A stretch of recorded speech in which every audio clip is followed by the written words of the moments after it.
اس کے سوا کوئی تمہاری جھولیاں بھرنے والا نہیں. وہ تمہارا حقیقی داتا ہے, وہ تمہارا حاجت روا ہے, وہ تمہارا مشکل کشا ہے.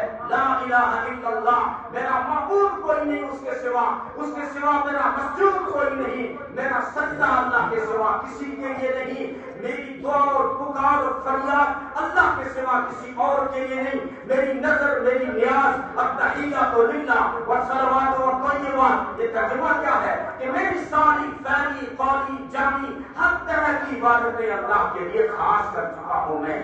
لا الہ الا اللہ, اللہ کے سوا کوئی معبود نہیں ہے. تو عقیدہ توحید کی حفاظت کے ساتھ چلیں, اپنے ایمان کو بچا کر چلیں اور پھر اعلیٰ تعلیم حاصل کریں. یہ بھی قرآن کریم کا پہلا حکم ہے جس کے اوپر روشنی ڈالی جا چکی ہے. قرآن بسم ربک, کوئی اپنے رب کے نام سے, جو کچھ بھی پر پیدا کرنے والے کو مت بھول جانا, اپنے خالق اور اپنے مالک کو مت بھول جانا. پہلا حکم دیا ہے تعلیم کا اسلام نے, کیونکہ تعلیم ساری برائیوں کا حل ہے. کیونکہ 600 سال گزر گئے تھے, 6 صدیاں گزر گئی تھی, دھرتی پہ کوئی مسجد نہیں آیا تھا, کوئی پیغمبر نہیں آیا تھا, کوئی رسول نہیں آیا تھا.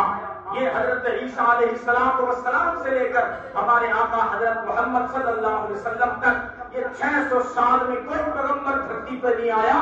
تو کیا بگاڑ آ چکا تھا, وہ آپ اندازہ لگائیں حضرت جعفر کی تقریر سے. ایھا الملک قلنا قوما اہل جاہلیہ نعبد الاصنام ونقتل المیتۃ ونقتل الفواحش ونقطع الارحام ونسیء الجوار ويأكل القوي منا الضعيف حتى بعث الله إلينا رسولا منا.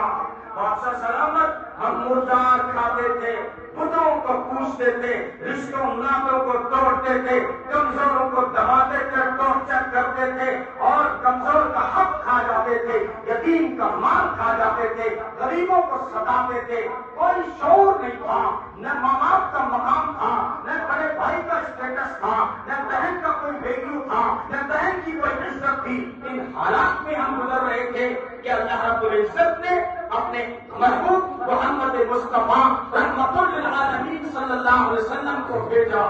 اور جگن ناتھ آزاد نے نقشہ کھینچا ہے کہ وہی یونان, کیونکہ صرف عرب کا مسئلہ نہیں تھا, مسئلہ ہندوستان کا بھی تھا, مسئلہ یونان کا بھی تھا, مسئلہ ایران کا بھی تھا, مسئلہ چائنا کا بھی تھا, مسئلہ انسانیت کا تھا. مسئلہ یہ نہیں تھا کہ باپ اپنی بیٹی کو زندہ زمین میں ڈال رہا ہے, مسئلہ یہ تھا کہ سارے انسان مل کر انسانیت کو مٹی میں دفنا رہے تھے. اس وقت آ کر جگن ناتھ آزاد نے کیا نقشہ کھینچا ہے, کہتا ہے وہی یونان جو کبھی کہلاتا تھا تہذیب کی دنیا, آج روئے زمین پر وہی تھا تقریب کی دنیا. یہ تحقیق و تجسس کا جہاں آج تھا ویرانہ, افلاطون کی ضد و سقراط کی دانش کی افسانہ. غرض دنیا میں چاروں سے اندھیرا ہی اندھیرا تھا, نشان نور گم تھا اور ظلمت کا بسیرا تھا.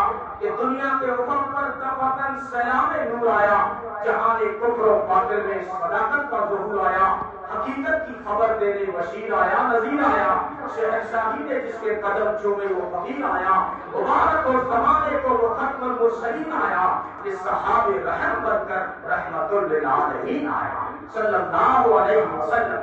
تو اعلیٰ تعلیم حاصل کریں اپنے عقیدے کی حفاظت کے ساتھ. اسلام تعلیم میں کوئی تقسیم نہیں کرتا. مولانا اشارہ کر رہے تھے اسلام نے بالکل تعلیم کو تقسیم نہیں کیا ہے. پڑھے لکھے لوگوں کو آپ کے مطالعے میں یہ بات ہونی چاہیے تھی کہ انگریز کی چالاکی اور یہ اس کی سازش ہے. یہ لاٹ میکارے کا فارمولہ اس کا منصوبہ ہے. جب اس نے دیکھا ہندوستانی بڑے اچھے ہیں, یہاں کے مسلمان اچھے, یہاں کے غیر مسلم بھی اچھے, یہاں بھائی چارہ ہے, اخوت ہے, اخلاق ہیں, مسلمان اپنے عقیدے سے جڑے ہوئے ہیں, مسلمان اپنے قرآن سے جڑے ہوئے ہیں, ہندو اپنی آستھا سے جڑے ہوئے ہیں, کہ پنڈتوں سے مشورہ کرتے ہیں, مسلمان علماء سے مشورہ کرتے ہیں, مسلمانوں کے قائد علماء بنے ہوئے ہیں. اس ملک کو کیسے غلام بنائیں؟ اس نے 1835 میں برطانیہ کے پارلیمنٹ میں بھاشن دیا. اسی سے پوچھا گیا جب تو نے دوائی بتائی, بیماری بتا دی ہے, تب دوائی بھی بتا دیجئے. اس نے کہا ایک فارمولہ ہے میرے پاس, اچھی انگلش لے جاؤ ان کے ملک میں اور ان کی تعلیم کو تقسیم کر دو. جو ہے دینی تعلیم, یہ دینی تعلیم ہے, یہ دنیا نظام ہے، یہ شرعی نظام ہے۔ حالانکہ تھوڑا بھی دماغ لگائیں، ہم جس کو عصری تعلیم کہتے ہیں، عصری کے معنی ہے زمانہ، تو کیا ہمارا جو دین ہے وہ زمانے میں رہبری نہیں کرتا؟ کیا وہ مستقبل حال اور فیوچر اور مستقبل ماضی کی ہماری رہبری نہیں کرتا؟ مکمل گائیڈ لائن جاری کرتا ہے۔ اور شرعی دنیا کا علم آج جس کو کہا جا رہا ہے، حضرت نوح علیہ السلام سے لے کر حضرت آدم علیہ السلام تک جتنے پیغمبر آئے ان کو آج یہ ہم دنیاوی تعلیم جس کو کہتے ہیں وہ وحی کے ذریعے اللہ نے بتایا۔ آدم کو یہ ہل یوں چلانا ہے، ادریس قلم یوں اٹھانا ہے، اے نوح واصنع الفلک بأعیننا یا داؤد وعلنا له الحدید وصنع القوس لكم لتحصنكم من بأسكم یا ایھا الناس۔ علمنا حضرت سلیمان کہہ رہے ہیں، قرآن کریم کیا کہتا ہے کہ وَلَقَدْ آتَيْنَا دَاوُودَ وَسُلَيْمَانَ عِلْمًا، ہم نے داؤد اور سلیمان کو علم عطا فرمایا۔ حالانکہ سیاست بھی تھی، طاقت بھی تھی، حکومت بھی تھی، لیکن حکومت بڑی چیز نہیں، جتنی بڑی چیز علم کی طاقت ہے۔ اس لیے کہا، اور انہوں نے کہا الحمدللہ الذی فضلنا علی کثیر من عبادہ المؤمنین، اللہ کا شکر ہے کہ جس نے ہمیں بہت بڑے طبقے ایمان والوں پر ہمیں علم دے کر فضیلت دی ہے۔ مفسرین فرماتے ہیں وہ علم تھا، علم قضاء اور علم سیاست، اس کی فضیلت قرآن یوں بیان کرتا ہے۔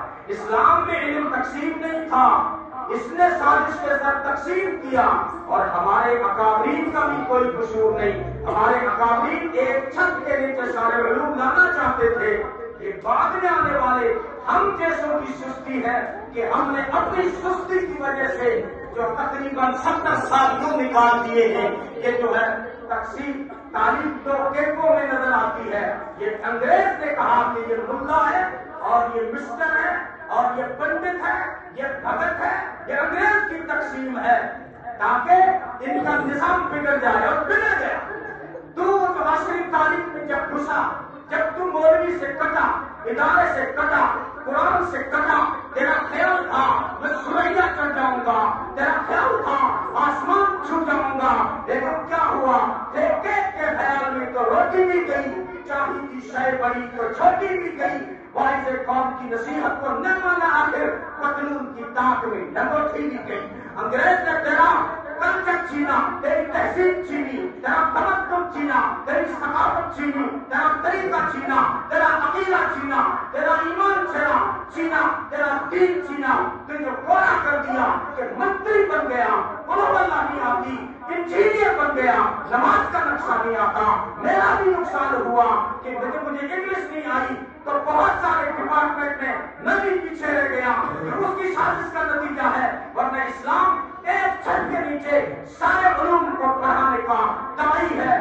بہت دیر ہی صحیح کہتے ہیں، صبح کا بھٹکا ہوا شام کو گھر آ جائے اسے بھٹکا ہوا نہیں کہتے۔ الحمدللہ اب یہ ترتیب بن رہی ہے ہر ادارے میں کہ ایک ہی چھت کے نیچے سارے علوم آ رہے ہیں۔ بہرحال آپ دونوں طرح کی اعلیٰ تعلیم حاصل کریں اور دنیاوی تعلیم کے چکر میں اپنے دین سے کوڑے نہ رہ جائیں، ورنہ تعلیم کے ساتھ جب تک تربیت نہ ہو تو پھر